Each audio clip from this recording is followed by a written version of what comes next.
Pandangan akhir fraksi Partai Nasdem Sumatera Utara terhadap Ramperda tentang pertanggungjawaban pelaksanaan APBD Provinsi Sumatera Utara tahun anggaran 2022. Assalamualaikum warahmatullahi wabarakatuh. Salam sejahtera buat kita semua. Salam, Namo Buddhaya, Om Swastiastu, Salam Restorasi. Yang terhormat Saudara Ketua dan para Wakil Ketua dan para anggota Dewan yang terhormat. Yang terhormat Saudara Gubernur dan Wakil Gubernur Sumatera Utara bersama dengan jajarannya. Yang terhormat Saudara Forum Koordinasi Pimpinan Daerah Provinsi Sumatera Utara. Yang terhormat para pejabat sipil TNI dan Polri. Yang terhormat seluruh undangan serta rekan-rekan wartawan media cetak, elektronik dan daring yang turut hadir di ruangan ini. Bapak Ibu anggota Dewan yang terhormat dan para hadirin yang ada di ruangan ini, marilah bersama-sama kita ucapkan rasa syukur kepada Allah Subhanahu wa Ta'ala, Tuhan yang Maha Esa, yang tetap melimpahkan rahmat dan nikmatnya bagi kita sekalian, sehingga pada hari ini Selasa 27 Juni 2023 masih dapat berkumpul untuk mengikuti rapat paripurna Dewan dalam rangka menyampaikan pandangan akhir fraksi-fraksi terhadap Ramperda tentang pertanggungjawaban pelaksanaan APBD Provinsi Sumatera Utara tahun anggaran 2022. Saudara Ketua dan rapat Dewan yang terhormat, kami mengapresiasi tanggapan maupun jawaban Saudara Gubernur terhadap pandangan umum yang telah kami sampaikan sebelumnya. Setelah mencermati tanggapan dan jawaban tersebut, izinkan fraksi Nasdem memberikan pandangan akhir disertai catatan sebagai berikut. Pertama, pada urusan wajib pendidikan, jika mengacu pada indikator kerja utama pada tahun 2022, ada 2 poin yang tidak tercapai realisasinya, yaitu angka partisipasi murni sekolah menengah sederajat sebesar 71,72% dari target 83,31% dan presentasi guru SMA dan SLB bersertifikasi sebesar 54,30% dari target 60%. Hal tersebut menunjukkan masih adanya permasalahan di dalam pengelolaan pendidikan di Sumatera Utara.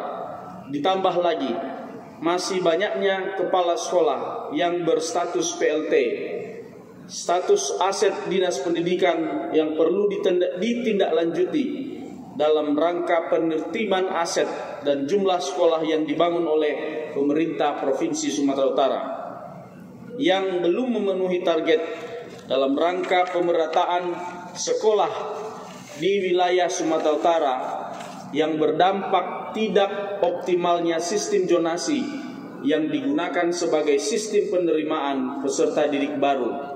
Dinas Pendidikan Provinsi belum bersinergi dengan baik dengan Kementerian Agama dalam pemerataan ketersediaan guru agama di sekolah-sekolah negeri yang ada.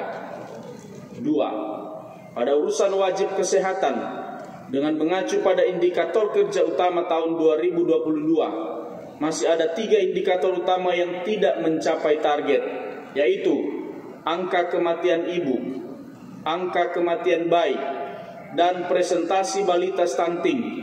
Kemudian sistem rujukan berjenjang di fasilitas kesehatan yang tidak diketahui oleh sebagian besar masyarakat perlu mendapat atensi khusus Dinas Kesehatan, serta perlu adanya evaluasi fasilitas kesehatan dalam penentuan kelas karena tidak sinkron antara kelas fasilitas kesehatan fasilitas yang dimiliki. Kami meminta agar Gubernur lebih serius dalam mengurusi urusan kesehatan supaya seluruh fasilitas milik Sumatera Utara, rumah sakit Haji Ildren, UPT Rumah Sakit Paru, UPT RS Mata, Rumah Sakit Kusta Lau Simomo memiliki pelayanan yang prima. Kami meminta Gubernur memberikan penjelasan pelepasan aset Rumah Sakit Indrapura kepada pemerintah Batubara di saat pemerintah provinsi seharusnya melebarkan pelayanan kesehatannya ke seluruh wilayah Sumatera Utara. Kemudian besarnya anggaran Provinsi Sumatera Utara dalam rangka pengadaan sarana dan prasarana di rumah sakit tersebut di tahun-tahun anggaran sebelumnya. 3. Terkait urusan ketenagakerjaan, kami menyoroti fungsi-fungsi BLK dalam rangka memberikan pelatihan keahlian kepada masyarakat yang tidak pernah optimal, seakan hanya kegiatan formalitas belaka dan menghabiskan anggaran serta tidak memberikan hasil yang diharapkan. Hal ini terlihat dari presentasi tenaga kerja bersertifikat kompetensi yang hanya mencapai 0,07% di tahun 2022 dari target yang ditetapkan 0,28%. Kemudian peralatan yang ada di BLK haruslah menyesuaikan dengan kebutuhan dan perkembangan dunia usaha yang ada, tidak seperti yang ada saat ini. 4. Pada urusan wajib pekerjaan umum, infrastruktur, tidak tercapainya target presentasi panjang jalan provinsi mantap sebesar 80,57% dari target 82,08% dan panjang jembatan provinsi baik sebesar 80,415% dari target 84,85%, menunjukkan pemerintah Provinsi Sumatera Utara tidak optimal dalam pelaksanaan di lapangan. Proyek mercusuar multi-years kontrak yang sejak awal diharapkan menjadi obat ampuh dalam perbaikan jalan di provinsi pada kenyataannya banyak mengalami kendala. Hal ini terbukti dari progres capaian yang seharusnya di bulan Juni 2023 masih di bawah target.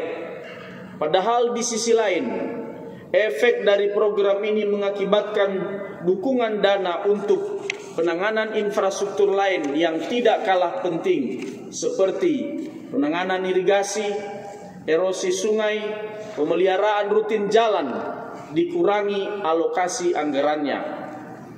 Hal itu terlihat dari banyaknya kawasan persawahan di wilayah provinsi yang beralih fungsi karena sistem irigasinya yang rusak dan tidak mendapatkan perhatian pemerintah Provinsi Sumatera Utara.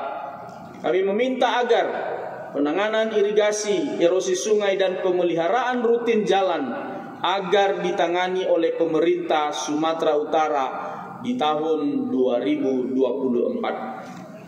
Kemudian soal mutu dan kualitas pengerjaan infrastruktur di tahun 2022 juga masih jauh dari yang diharapkan sesuai dengan temuan pada kunjungan kerja anggota Dewan dan Pansus DPRD Sumatera Utara beberapa waktu lalu perlu mendapatkan atensi dari Gubernur Sumatera Utara. 5.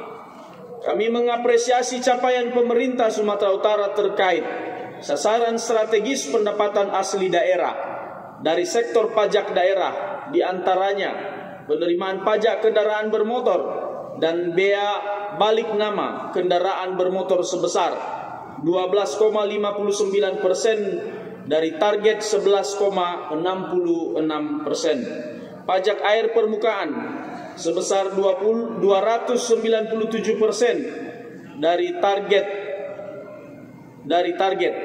Pajak bahan bakar kendaraan bermotor 16,15% dari target 1,2%.